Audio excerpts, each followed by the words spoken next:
Yamao Adwo Edoba searching for truth Jumedi Eso. Churches of Christ and this Jumedi Ebro Jumedia Churches of Christ Ashe. So what they boa Adasa Sanabay and Kwaji bit me every pay. Unia me this Jumedi home chairman as a midi Eba Medi Ed Desmond Ezra any meeting. Searching for truth, a team upon a say, Emu Yankupon and Munyam, any Yankupon Botaya until Rubedia Assassin. Any acquire person of Faso or G or Nipen in Aranso and Qua. And until the churches of Christ, it said you made the air brew. Order for Sautin Sempea and Primo Acoma, but more days of Fumuaba. No such a wide in the Utosin woman, and I'm always a wood to don't quite you pay no. But more days over two, no quite to me repay a diamo. It says I'm quite a idea in here and a son bonso.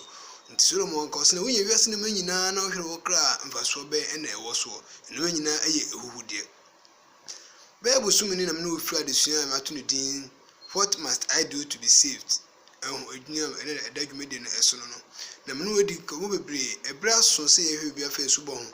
Last week, me know a swear baby, a fano a subo ehun, na me be a humidity and I said a knee and a ditcher war. In the day ye do mo esuko. Na de aba awiye nyankopon hira so da so did mede no hwed mede live eda ase so hwed mede live but modern so hwed live no obetumi ahye no like se ne be ya unuanu mo so betumi nya fa so na kwagye nyankopon bo di frɛ no enyina se tumi aka ewo da edi akire no edi kan no inu hwɛ bibi oba esubo no me chelse baptism brofo kasa ne brofo baptism ne be Ghana kasa ma na se de be kasa mu a Efrano esubo nti esubo ya ade ehu ehi esubo ya ade ehu ehi ademo odaseni ebiara se ne be ya obetumi abon ne nkwaje wie pe nti so wan mo esu e wo Kristo sum kwaso peso be o Kristoni a gi so fa esubo kwan so ase obetumi be o Kristoni nti me no ka je ohwe Bible mu che se Bible mo bia no ba be o Kristoni wa bra wan mo esu sa na Bible no so etie nti esubo ya ade ehu ehi ademo onipa biara. Last week, me no be mu na me che subo edin anase Greek word I friend esubo no me no ehwe Bible mu anase me no din komo me hu yese esubo eye osie na enye empeteso baptism Greek word say baptizo and empeteso no say raptizo nti ehun say sunsuni eda empeteso ene esubo ankasa nso entem enanyumre hwan na wose yebo no esu Yesu Kristo no mu asem o ka kye o Mark chapter 16 verse number 15 no o say munko wiasafo na nyina nkoya mama nyina mesuafo na de obagie di no moboresu no meje ne nkwa na de wanye di no mebunofo munko wiasafo na nyina nkoka nsempa de obagie di no boboresu no menyankopon meje ne nkwa enti obi yebo na su eye obi wa kon yankopon asem a kire Kristo no wo ne sie ne sɔre mo mu se ne mpa ne bɔne na Onyankopɔn anase Kristo bewu wɔ atesefo asase so ne bɔne na agyenkwa no bewu ye ne bɔne ɛna ɔbarima no befa asennua ɛde to no so no ho so o kyerɛ sansem nyinaa mu na so ɔte ase a no wɔ sɛmbi no obisa ɔne sɛmbi no so pai mu ka so pɛso bɔ asu a saa nipa no ne yɛbɔ n'asu munko bi asafo nya wɔka de obɛgye de nti de ɔgyidie no ɛne yɛbɔ n'asu ɔdɔfo de ɔnyi ne yɛ no yɛbɔ n'asu nti subɔ ɛnyɛ ɔhyɛ yɛnhyɛ obi ne yɛ monesu hyɛ ne nso wɔ no yɛnhyɛ obi yɛmfo so obi sɛ kyenkyena abɔ asu ɛmum yɛ no kan Yankopɔn asɛ na ɔte ase a wo ho kwan sɛ wobɔ asu na ɔba bɛyɛ o Kristoni nti obi a wonka hwenkyɛ nte sɛ obi te sɛ abofra sɛbi abofra ɛsɛ me na wo ka kyɛ abofra a wobɔ n'asu ana me no opani bi edi nkɔmɔ na me no ne ka Kristosum kwan so kwan fa so bɛyɛ o Kristo no so me de misua na ma me kura bɔ m'asu m'asu bɔ krata kura wɔ hɔ no na metuma koyi abecha ampas no owura de makoyi abɔdɔfo wo su bɔ krata na obɔ asu nkɔlabrem na asɛm na wote wɔ nkɔlabrem nti wobɔ asu no gyina hɔ no ɔsɛme de na ne sɛ yɛwɔ me yɛsi abɔ m'asu ɔdɔfo yɛmɔ asu ɛwɔ saa kwan no so yɛmɔ akɔla asu wonti bibia wonyi bibia ne yɛmɔ asu nti sɛ wotie me ne anwumre na sɛ woyɛ obi a wokɔ asɔre bi ne ebo so wɔ nkɔlabrem a Onyankopɔn Bible kwan so no yɛmfrɛ no asubɔ saa kwan no ntumi ma wo bɛyɛ o Kristoni hyɛ ne nso na bomode so bahwe Church of Christ fo ewo bia na no madi nhyemu no mo bie Bible no mu akyerɛw no mo bie bisa nsɛm yɛ akyerɛw no wotumi ate ase yie na me sɛ wote ase a wobɛkɔ so atu na mo wɔ sɛ wotu ɛde fa wo nkwagye ɛho ɔdɔfo nti mo bi na da se mkola blem ne yebo mesu mpacho Christosum kwan so no de kan Yankopon asem che no na ogide no emra wo kan me kan asem ya wo ti ase na wo asem se wo tun bi se na wo ti ase na ogide a na yebo wesu nti se wonti bibi na wonyi bibi ni ya yebo wesu a enye nti akola ye mo mofra esu openi a ati bibi ase nti onipa fam mpo ne yakasa amanyose mu no yesi ye pobi akoto aba akoche na adwen ye pobi na adwen da wo sebi oti bibi ase no tumi si ginaye nti wontumi nsi ginaye a ye monasu wontumi nsi ginaye sa mpame di Kristo achi nti wo bonasu na ene sei no de ono afri ni pem wosi ginaye se medi Kristo achi no sa nipa na Bible no yese ye bobo no esu nti Mark chapter 16 verse 15 and 16 no sa na ayeka ade ache nti se wokoso atwero ba ekan Bible no so a yebunu Acts chapter 2 verse number 36 to 38 o se na Peter ene asomafo no sori ekan Yankopon asem no wona wote ye no ewo na akom no bisa se nti yenye de nti ye ka sempa no de chi nipa no ebisa de omte ase no nipa no etumi etu na mombi na so aboa no wo subo kwan so asem no wo na akom mu chese woti bribi ene wogi bribi di ye ene wo bo so mra kesusum efiri ase saa na etie si tu veux que tu as venu chrétien et puis tu n'es pas baptisé, faut pas dire que tu es chrétien. Si tu veux que tu as venu chrétien, faut baptiser avant, tu peux dire que tu es chrétien. Il y a un ami, j'ai causé avec lui, on a parlé à faire de Dieu, on veut parler de Dieu là, elle me dit, ils sont baptisés. C'est ça, il a demandé à quel jour tu es baptisé. Elle me dit que, comme il était enfant là, mon maman me dit que m'a baptisé. Frère, à faire de baptiser là, on baptisait enfant. C'est grande personne. Parce que c'est parole de Dieu ou bien c'est la loi de Dieu. Marc, chapitre 26. Marc, chapitre 16, verse 15 avec 16 là. Il dit, il faut aller dire parole de Dieu. Les gens, ils vont te compléter ou bien ils vont accepter. C'est lui. Vous pouvez te baptiser. Nti de beko Yankopon asem no beti ase no ene ebonesu sa na etie. Donc si tu baptises enfant et n'a rien attendu, tu n'as rien dit à Peter à baptiser là, c'est du quoi? Faut aller, allons-y pour parler de l'affaire de Dieu pour les gens, des grandes personnes, après si accepter, donc tu peux le baptiser. C'est ça, il peut venir chrétien. C'est ça la Bible parle. Bien la Bible dit aussi. Tout personne au Christ ni a ma ho kwan ma ye mo esu. E wo sa kwanya no eso. Minimie se minuanum French phone bebre ehwe me na medam ase. E na mo se ya me fam akoma bi fam se na be ya mbohu de me kan ade afa ho. Eni santi na me bon we nyina to fa ade a kire wo no. Na ye nto aso e o se esubo no ebrebe na ye bo esu. Asafo bebre ho no mo so ye bo ma no bosom so a e kokko bo masu. Afin kwa wie ya odofo Bible mu ebre bi en ho no ma egina so bo obi esu ebre ye bo obi esu ye ebre obeti Onyankopon na asem edon mu ara wo ho kwaso bo nesu ye mfabre ntemo so fi kan twa sekwe na afin kwa wie ye mo so fi ntwa sekwe na bosom miensa ye mo so sa kwan so Bible kwan so no ede obi ye obeje di so Onyankopon eye Onyankopon ti asefo oje wo nkobo wo ge wo nkobo ni ntino wo ho kwaso opemuka na ebo wesu odofo wie Church of Christ for me anadua me no kasa kwa so wie Church of Christ for a obeboa e wesu bo kwan so na nkwaje etumi ewie peye Church of Christ e wo honum se obeboa mani pa nyinara nkwaje ewie peye nti se onu so ukọ Bible mu Acts chapter 2 verse number 41 Christos mu fitias no o se na waka asempa ne che wono amunum ho ara eda no ara akra mpemiensa 3000 so hwese ye boni pa 3000 so anasa akra mpemiensa so no nya de ketwa nanso asomafo no gya wona so bo sa nkrofo ne su abro anka se ye china anasa na wotwemienu ble mumla nti wotu Yankopon asema eda no ala ye bo wesu eda no ara ye bo wesu o se anada na wo nesu na nipa na ebi asema wo kan onsa kire wo se wo nesu odofo se wugitum se tibia wutim no emmoa no wasa kire wadwen a wo se eboa ewo esubo kwan so se wanka sa wo firi pempem ka se wo Yankopon be nanti nti wagya de tibia wutim no firi mu wagya ni nyara wo ho kwan se ye bo esu ewo sa kwan no so esa ana Bible no eka nti Acts chapter 16 verse number 33 o se na Paul and Silas ekoda afiase no emlo afiase fo no anase obonto otunwumbo mpa na Bible se afiase nyina pon nyina wo so e na ba ne sa no wona waka no edwane na de no hwe de duafo no so ni adwen se obeku no ho sense o mu nyina adwane Paul ne Silas kase di nwane ye wa ha the Bible say obarema ni nya agidie won krofo no bi se amonyame wosom no ne kese o tumi mo ye rekwalfo na ofirase de Kristo ni na safo wadanse de kire won na saa obarema no ene ne busuafo nyina lo se anadwomunu mu nara wo mo kwa ma wo bo won so anadwo no ara nti osere ni na so de ohwe de duafo so no anadwo no ote Yankopɔn asem no o ma no ho kwan ma ye bo no esu nti esubo eye amonumu adwumadie Oka Matthew chapter 28 verse 18 and 19 now. Wasu nko yasa fanya ko kansempa no ncha bode do beje de no bobo asu no obo asu no na mo nkyerɛkyerɛ no nti nipa no bo asu wi a ogitum ne bone tena Yesu bewuye ampa tibia metim no mehu sɛ mmoa me menum ho masakyɛ madwen a saa nipa no opɛmu ka wo kwasɛ obo de so no afo wo kyerɛkyerɛ sɛ okwa sɛ oyɛ saa de we wo kyerɛ no Onyankopɔn akwan na ɔfa so yensua Bible ne nyina nwie ansa ne abo obi esu sɛ ne nso wɔ saa kwan ne so nkwadeɛ emefe ni agro se wo sache wadwun so sache wadwun eyi no odi kai so repentance ntimi nkom achi bio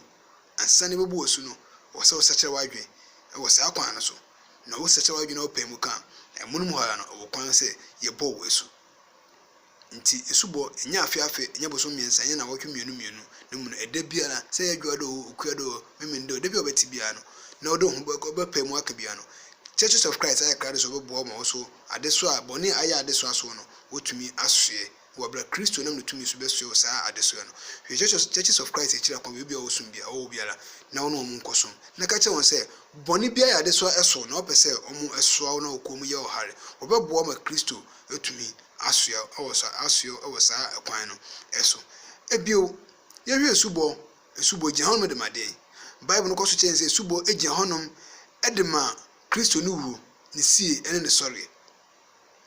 Colossians chapter 2 verse number 12 was say na munum se mudo ye bomosu akọ Kristo no wu ni sie ne sorry mu ana nti mle do be hye nsuo mu no medikan no wasu sa de no ho dada mle do be hye nsuo no nsuo be kata oso no ni Kristo wu nti ye ma osu firi nsuo no mu a woni Kristo asori no say Kristo Yesu ofiri nsuo no mu epie ye pe ho na ni bi firi nsuo ba ye na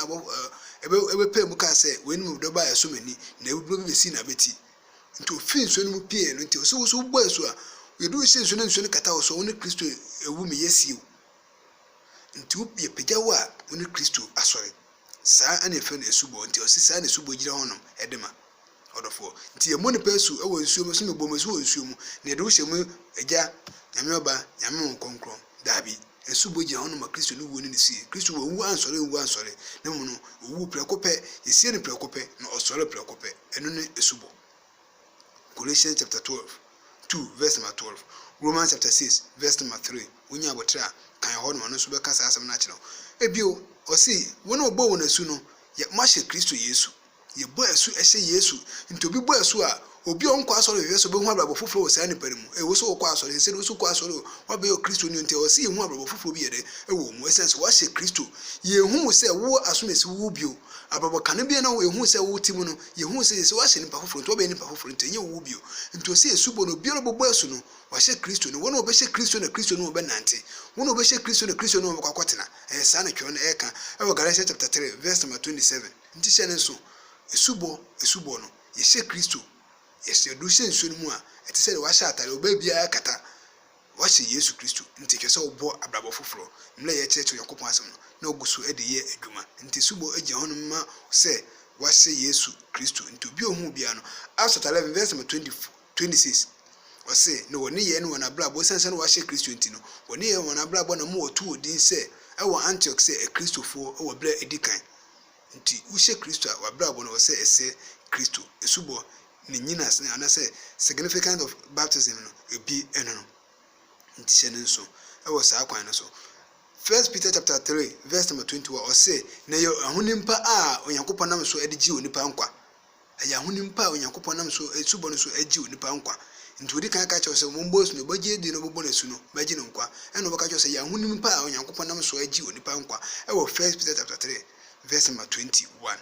nti hye ne nso na bomodin se boma ho kwan na ohwe Churches of Christ na wono mekudi nhyiemu na wa checho Yakopon asem na wote ase a am ho kwan ama wabo esu nti obi biro ba be yo Kristo ni bia no e ba ho kwan ma yebo nesu Acts chapter 2 verse number 41. A Christopher di kan no, wo ma ho kwan em wo bo ne so. Wo kan Acts chapter 2 verse number 41 ya. Wo behu saa ensem no e wo honom. Ebio, se wo san fa otwe osem no, e de kom Acts chapter 8 verse number 12 nso a.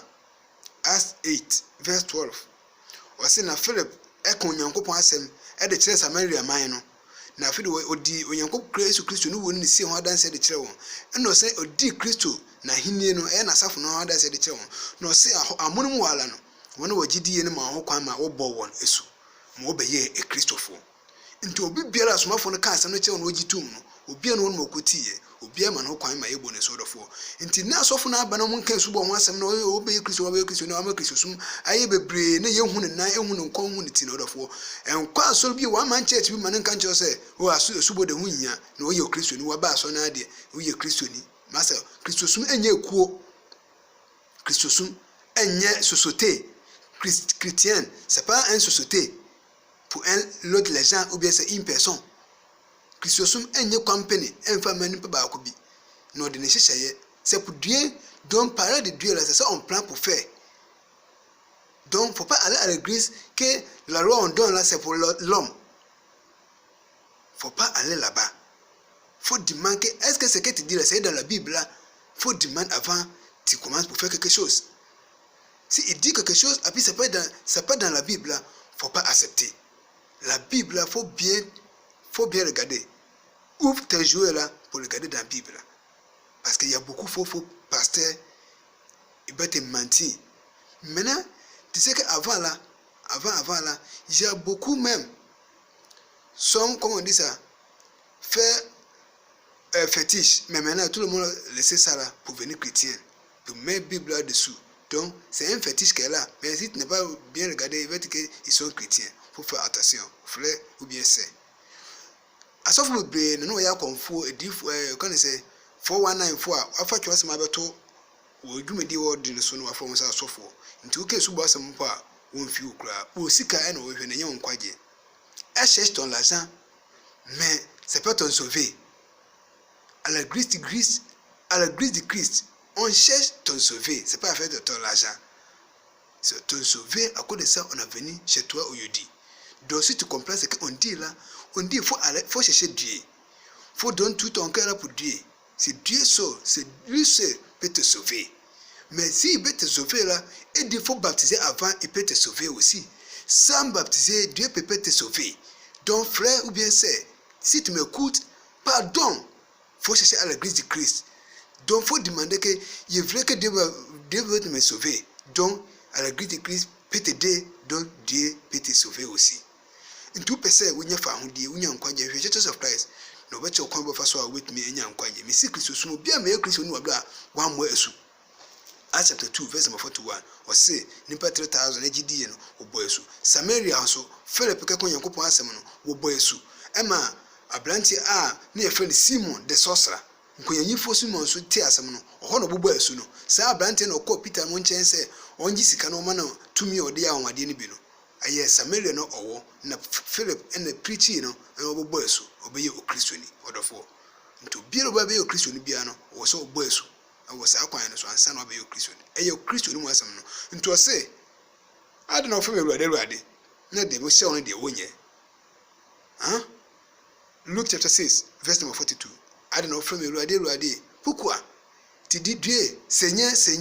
mais ce que je dis là, tu ne fais pas. Je dis qu'il faut aller baptiser, mais tu dis que baptiser, ce n'est pas important. Mais tu m'appelles Seigneur. Frère, si tu n'es pas fait attention là, tu es fatigué cadeau. C'est one way you obey Eddie Ego. Inti channel so, I was a quanyano, eso. Mama, obi, inform quadie, ni agro. Ebio. Yanto aso ewo saa ekonya ne so Ethiopia Enoch Acts chapter 8 verse number 38 o say onyankopon obarema ne obi obon homode onyamsum na otu onyankopon asema na say onyankopon ma Philip ko ne nchen wasere ne so blo no ofri Jerusalem eko Ethiopia no Philip onyankopon homode ne ko Ethiopia Enoch nchen ima ne ko onyankopon asem kire no na mna Ethiopia no gi asem ne die no obi sense nsuire de nesime so bo ho kwan na Bible so ne numi nyina si ko nsum no ko bo ne so na afide Ethiopia no ebaye o Kristoni no de nigye etua na kontu no so nti obi o sacha na dwen yie no bobo esu o Kristo sum no bobo so bobo esu wie nigye sunku bi ene eba wakwan mu saa na tie o Kristo sum ekwan so nti no obi pese Yakobon pese ogye ne nkwa no ona mesubo so egye ne nkwa abrante enyo no Philip nemu Yakobon ho ene de Philip kokopie ho no saa na Bible no ka ewo Acts chapter 8 verse number 38 nto so bonus wi no ofin so mpie rekra no abrama na hu bebia Philip 5 Yakobon hu na hwimere sense no pese ogye abrante ne nkwa ema no beye o Kristoni hye no so ewo saa kwan no so Paul aye fa ni Saul no emle Yakobon frɛ Saul no oma Saul ekoko hu Ananias ma ne bo esu ewo Acts chapter 9 verse number 18 nti Saul ankasa so tunenu mutuo esi so ewo Acts chapter 22 verse number 16 say emle ba ne saa no Yanko ayeram ti ne so hu hwe ne yedine ekọ Ananias ho no na honum ena Ananias kire ne de wo so ye na Ananias asemo kan se adna abra onua Saul adna wo chinchin ho so ne mo wasu na bo awurade din ntu pese bo awurade din a wo kwan wo so mo kwan me bo wasu Damascus ekwan so Paul kunya asa amane no okọ Damascus ekọ Ananias Ananias kire no ntu sofo wo se Yakobon afro wa buko hwe Churches of Christ kire akwan na ko bo asu na tena asafo no mu bi wate Yakobon flow me da sori ye Yakobon afle me e de na kese Yakobon aflo ekwan ye fa so be yo Kristoni no Yakobon on fa so bi nti wo fle na ye so nkwa chen Paul de na nan odofo nti wo nyi Yakobon afle Paul na aflo wa nan Paul ekwa na ne so ma na ne se de wo so ye na o ma ho kwan ma ye bonusu nti obi o so Yakobon afle no Paul Yakobon afle no ma ho kwan me bonusu nti Yakobon afle wa ko me mo wasu enkotene be bia nka se Yakobon afle me no atema asore nti wono odi wachi nyina ko no bia masu ufo no wabo na no wudo nipa e ko se yiem kwa o bobo nipa no akọ se yiem odofo se kire wadwen sofo enni sika ne brechi na emfa okra bi emfa nko se yiem na wo so wotim nka no fo ni de no fo ni kira ekwan a no fo ni kire no fo ni kwa wo nyino koto amene dwane free safo no ho twe ho free wo ho na obetumi aye nhira no Yakobon so ebeje wo nkwa we Churches of Christ ekira kwan ba bibiara wo biara no na wono onkoso obekire kwan ba fa so betumi nya nkwaje aba ye maame anasa oba Lydia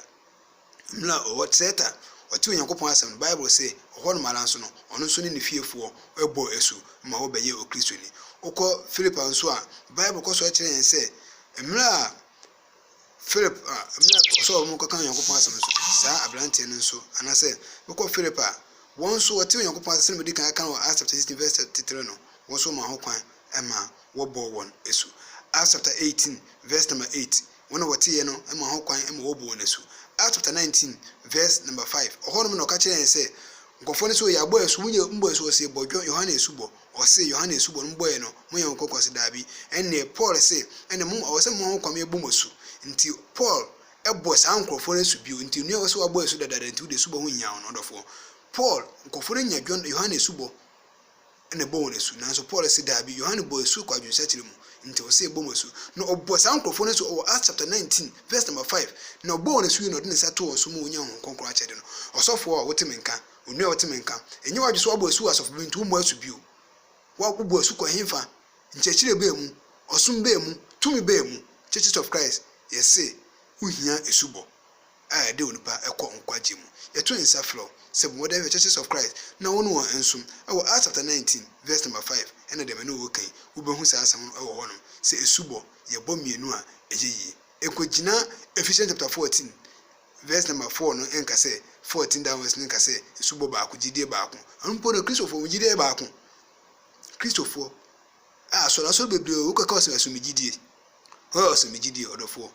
Churches of Christ ye unkwaje ehia ye to nsa fro se bebre Churches of Christ wo so bia no bobode so bako hwe no kira kwan na wono asom na Onyankopon ebeshira dwumadie ye di na adwuada biara 8:30 wo Instagram live wo bo Desmond Ezua wo follow me a wo benyame live e wo no wo be Facebook nso a ebrande biara nso 8:30 to 9 o'clock eno nso wo bo Desmond Ezua wo benyame live e wo no se wo pese wo hwe playback nso a wo ko YouTube Desmond Ezua ubenya playback or on my Onyankopon enhira no tinenum enhira. Salute one another with the holy kiss. All the Churches of Christ salute you and good evening. Bye bye.